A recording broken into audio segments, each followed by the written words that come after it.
Hello, welcome back to the channel.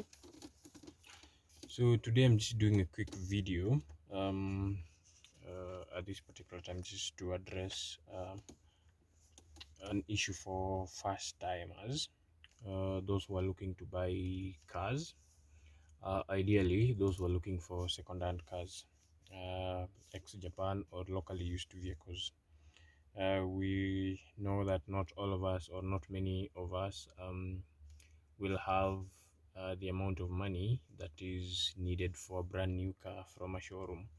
So most people just end up having getting a used car as the only option. So when you want to buy a used car, what are the things that you look at? What are the things you look for when you go to see a car that you're interested in? First of all, you need to understand how much money you want to spend on buying the car. Second of all, you need to know or understand what particular vehicle are you interested in, or what particular car would suit your needs. For instance, what would make you choose small hatchback? What would make you choose sedan, uh, the saloon, or what would make you choose station wagon? So when you have all those answers, then you can be able to make a decision on what you're going for. So after all those considerations, I just have a small list here. uh, Things you need to look out for on a used car that you want to buy. First of all is visual impressions on the very car, that is in terms of the body condition. So number one on the list, we look at the body condition of the car. So here we are looking at, does the car have any dents? If yes, how deep were they? Is it a car that ever had an accident or was involved in something close to that? We look at the scratches around the car. So you have to do a visual inspection uh, around the entire car. Then you also look at the paintwork. What is the condition of the paintwork of the car? Is it peeling off? Do we have color mismatch, if at all the car has been repainted or something? Yeah. Then you have to visually inspect if the car is rusted, mostly under the wheel arches, under the wheel, um, the mudguards, sometimes called the wings. Some other people like to call them fenders. So you will have to look under there, just find out whether there is any rust under the body, along the chassis, the framework. Find out whether we have any rusts. If at all we have any, is it repairable? Can it be corrected without spending a lot of money on it? Yeah, so basically those are some of the things you will look at on the bodywork. Moving to suspension, the things you look out for are, of course, again, visual inspection of the bushes, control arms. This is arm bushes. You will look at suspension bushes, ideally. So if you have someone with you, a professional mechanic or somebody who knows a thing or two about it, you can have something like a pry bar. You can just put in between the arm and the in between the arm and the frame of the car. Just try to wiggle it, try to twist it, and find out whether you have any movements or you can see cracks on the bushings, as well as the ball joints. You can try to uh, twist the wheel um, on the sides, as well as up and down, just to make sure that you can feel any movements, any abnormal movements in there that would tell you have worn out bushes, or you have worn out wheel bearings. Other than that, you can also just do a visual inspection of the shock absorbers around the car, all four corners. So you can look at them. Basically, most of these cars, conventional suspension, the shock absorbers are hydraulic. This means they are filled with a liquid in them, normally some kind of synthetic oil.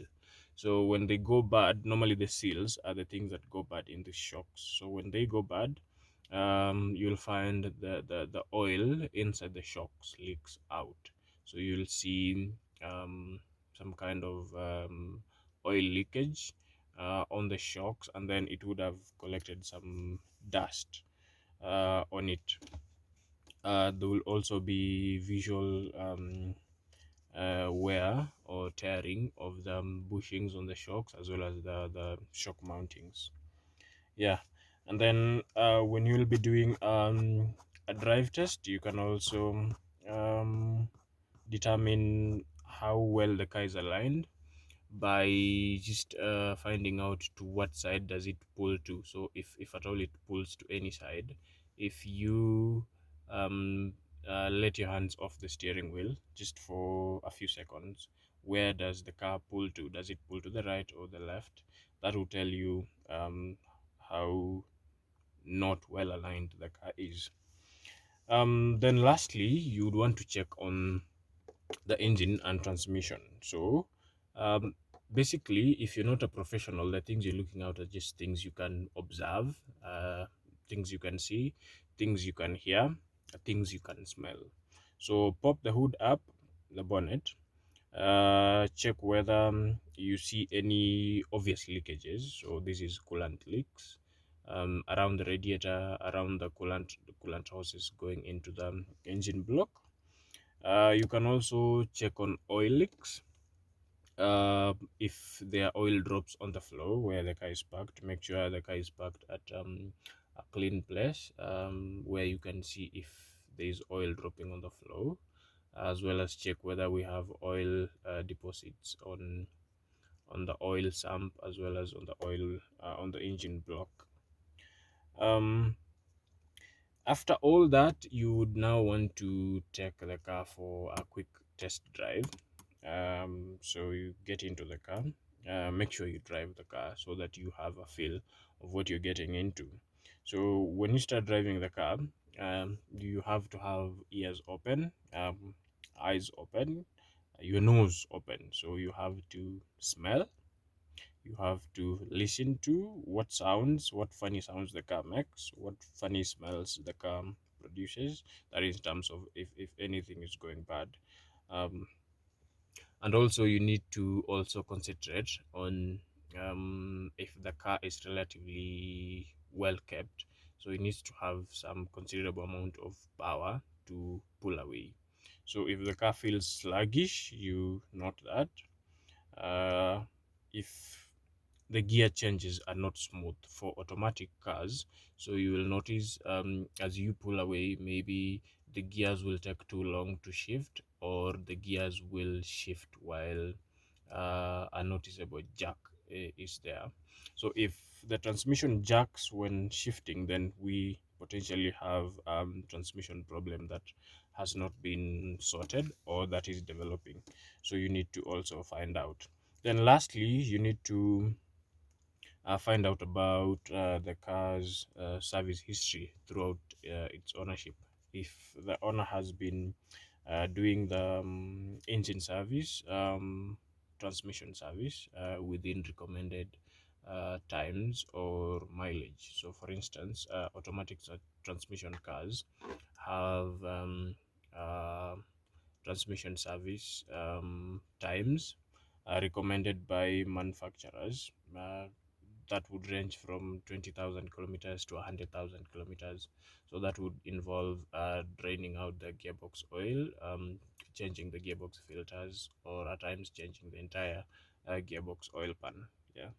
And then for engine service, you look out for things like how frequent has oil been changed, how frequent have the filters been changed, the spark plugs, the timing belt, or if it has the chain, the timing chain, how frequent have these things been changed. So those are the major things you look at when going for a used car. Then whenever you're doing this, always look for opinions from people who know more about cars than yourself, or you just look at a professional mechanic or somebody who has the know-how about vehicles, somebody who can be able to give you an opinion on what could go wrong or what are the faults that they can see. So maybe you can carry along your own personal mechanic, you can carry along a friend that knows about these things, or maybe a family member. Yeah, but basically these are the things you have to look out for when you're looking for a used car in the local markets. Thank you very much, guys.